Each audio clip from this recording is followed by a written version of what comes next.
ഇപ്പോഴത്തെ ഒരു കറണ്ട് സിറ്റുവേഷൻസിൽ ഒത്തിരി കപ്പിൾസ് അല്ലെങ്കിൽ ഒത്തിരി ഡിവോഴ്സസും കാര്യങ്ങളും ഒക്കെ നടക്കുന്ന ഒരു വേളയിൽ സാറിന് എന്താണ് ഇപ്പോ വിവാഹ ജീവിതം തിരഞ്ഞെടുക്കാൻ പോകുന്ന കുട്ടികളുടെ അടുത്ത് പറയാനുള്ളത്?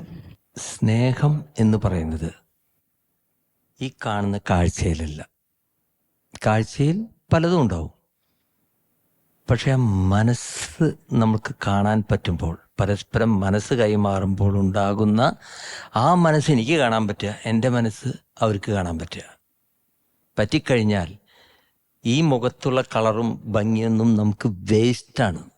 ആ ഉള്ളാണ് നമ്മൾ ഇഷ്ടപ്പെടുന്നത്. അതിനോടുള്ള ഇഷ്ടം, ഒരു വ്യക്തി നമ്മളോട് നന്നായിട്ട് പെരുമാറി തുടങ്ങുമ്പോൾ തന്നെ ആ വ്യക്തിയുടെ മുഖത്ത് നിന്ന് നമ്മുടെ കണ്ണ് മാഞ്ഞ് അവരുടെ മനസ്സിലേക്ക് നമ്മുടെ കണ്ണ് പോകും.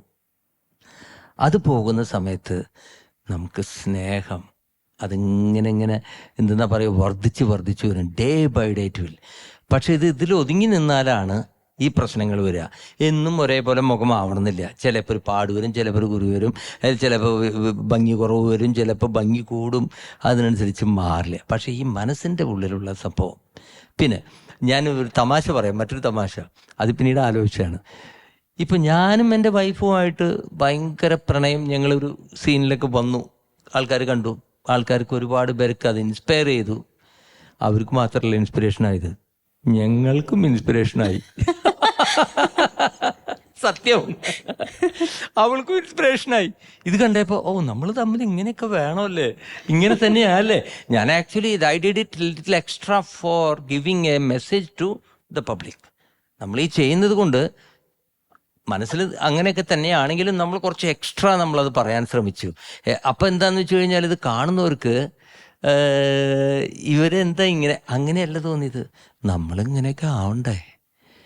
ഒരു പ്രായം കഴിഞ്ഞു കഴിഞ്ഞാൽ ഹസ്ബൻഡ് ആൻഡ് വൈഫിൻ്റെ അകത്ത് ആക്ച്വലി അണ്ടിൽ ഈ ലോകത്ത് നിന്ന് വിട പറയുന്നവരിക്കും ഇവർ രണ്ടുപേരുടെ ആ ഒരു സ്നേഹം ബൈൻഡിങ് ആണ് നിലനിൽക്കുക.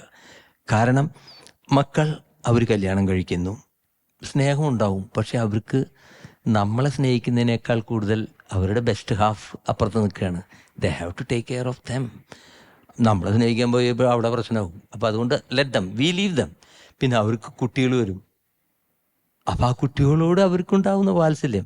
അപ്പം ഇതൊക്കെ എന്ന് പറയുമ്പോൾ ഇതൊക്കെ ഇങ്ങനെ ഓരോ പ്രായം ചെല്ലുന്തോറും ഇതിങ്ങനെ അകന്ന് കുറേശ്ശെ പോകും. മനസ്സിലുണ്ടെങ്കിലും പ്രകടിപ്പിക്കാൻ പറ്റാത്ത സാഹചര്യം. അപ്പോൾ ഇവിടെ രണ്ടുപേരും സുന്ദരമായിട്ട് ഇത് പ്രകടിപ്പിച്ച് ഇങ്ങനെ സുന്ദരമായിട്ട് ജീവിതം അങ്ങോട്ട് ആസ്വദിക്കും. അങ്ങനെ ആസ്വദിച്ച് കഴിഞ്ഞ് കഴിഞ്ഞാൽ പരസ്പരം നമുക്ക് എന്താ പറയുക, നമ്മളുടെ ആരോഗ്യം എല്ലാം നന്നാവും.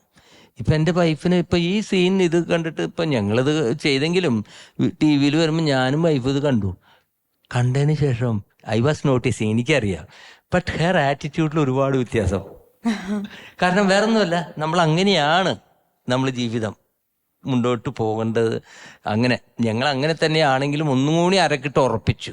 അപ്പം നമുക്ക് സ്നേഹിക്കുക, നമുക്ക് വഴക്കിൻ്റെ കാര്യമൊന്നുമില്ല. നമ്മൾക്ക് എത്ര പ്രായമായാലും നമ്മളുടെ സൗകര്യങ്ങളിലല്ല നമ്മുടെ സ്നേഹം. മനസ്സുകൊണ്ട് മനസ്സിനെ ഒരാൾ നമ്മൾ ഇഷ്ടപ്പെടുന്നത് അത് മനസ്സിനെ മാത്രമേ നമ്മൾ കാണാൻ പാടുള്ളൂ. അല്ലാതെ അവരുടെ മുഖം നോക്കി കഴിഞ്ഞാൽ ചിരിച്ചു കഴിഞ്ഞാൽ, നല്ല പല്ല് കാട്ടി ചിരിച്ചു കഴിഞ്ഞാൽ ഭയങ്കര സ്നേഹം, അത് സ്നേഹമല്ല. It is not love. Love എന്ന് പറയുന്നതിന് ഭംഗി പാടില്ല എന്ന് തന്നെ ഞാൻ പറയും. ഭംഗിയിലേക്ക് കൂടുതൽ സ്നേഹം വരും, ശുദ്ധമായിട്ടുള്ള സ്നേഹം വരും. ഇതൊക്കെ നമ്മൾ സ്നേഹിച്ചാൽ മതി, വേറൊന്നുമില്ല. ഗിവ് ആൻഡ് ടേക്ക്, പരസ്പരം വിട്ടുകൊടുക്കുക. ഇപ്പോൾ ആരെങ്കിലും ഒരാൾ രണ്ടുപേരും വിട്ടുകൊടുക്കുന്നതിൽ മത്സരിക്കണമെന്നാണ് ഞാൻ പറയാ. ഒരു വഴക്കുണ്ടായാൽ അത് വിട്ടുകൊടുക്കണ്ടേ, ആരെങ്കിലും ഒരാൾ താഴ്ന്നു പോകണ്ടേ, അതിൽ മത്സരിക്കണം.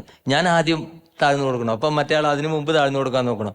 ഇതൊക്കെ it happens. Now I experience that in my life. അപ്പൊ ഇതൊക്കെയാണ് നമ്മൾ ചെയ്തു കഴിഞ്ഞാൽ എല്ലാവർക്കും സുന്ദരമായിട്ട് ഈ ജീവിതം, ചെറിയ കൊച്ചു ജീവിതത്തിലുള്ളൂ. എത്ര നാളാണ് നമ്മൾ വിചാരിക്കും നീണ്ടു കിടക്കുക 100 വയസ്സാ, കോടാനുകോടി വയസ്സുകളായിട്ട് ഇത് പോയിക്കൊണ്ടിരിക്കത്തിട്ട് എത്ര ആൾക്കാർ വന്നു പോയി, ആരറിയുന്നു. അവർ പോകുന്നു, കുറച്ച് കഴിയുമ്പോൾ ഇതൊക്കെ ഓർമ്മയായി മാറുന്നു, പിന്നെ ഓർമ്മയിൽ നിന്നും പോകുന്നു, പിന്നെ ഒരിക്കലും ഓർമ്മയിൽ കിട്ടാത്ത പോലെ മറഞ്ഞു പോകുന്നു. അത്രേ ഉള്ളൂ ജീവിതം. ആയുള്ള കാലം സുഖമായിട്ട് ജീവിച്ചൂടെ? അതെ